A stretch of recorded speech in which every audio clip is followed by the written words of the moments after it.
10 famous Marathi अभिनेत्री. Number 10वर आहे मुग्धा गोडसे. मुग्धा गोडसे हिने ऑल द बेस्ट या पिक्चरमध्ये काम केलेलं आहे. नंबर 9वर आहे अमृता खानविलकर. अमृता खानविलकर हिने नजबलिये सारख्या मोठ्या शोमध्ये स्टार प्लसच्याही काम केलेलं आहे आणि तसेच तिचे चाहते वर्गही खूप मोठा आहे.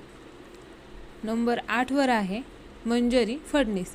मंजरी फडणीस हिने रणवीर कपूरसोबत तिचा दुसरा पिक्चर केलेला आहे आणि तशीच ती दिसायलाही खूप छान आहे.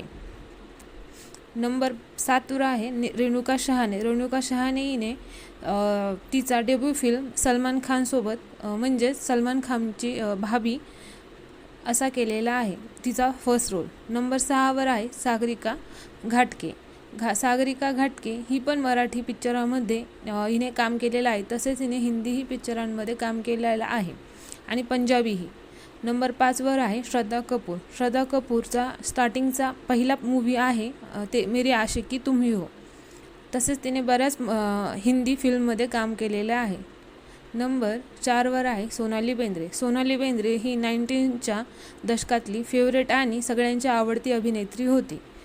तिचे खूपच सारे पिक्चर सध्या आहेत आणि ती सध्या एका लीड रोलमध्ये आहे. राधिका आपटे. राधिका आपटे तामिळ, तेलुगू, हिंदी, ह्या सगळ्या पिक्चरमध्ये काम केलेलं आहे. तसेच तिने वेब सिरीजमध्येही काम केलेलं आहे. सध्या ती मराठीची टॉप अभिनेत्री आहे. नंबर 2वर आहे उर्मिला मातोंडकर. उर्मिलानेही मराठी इंडस्ट्रीमध्ये सध्या पाऊल टाकले आहे. ती एका शोची जज आहे आणि तिने बॉलिवूडला 90च्या दशकामध्ये गाजलेली अभिनेत्री आहे. नंबर 1वर आहे माधुरी दीक्षित. माधुरी दीक्षित तर तुम्हाला माहीतच असेल. तिने 19चं दशक गाजवलेलं आहे आणि तिने खूप सारे मूवीज केलेल्या आहेत. तुम्हाला जर आवडले असेल लाईक, कमेंट, शेअर करा आणि सबस्क्राईब करा.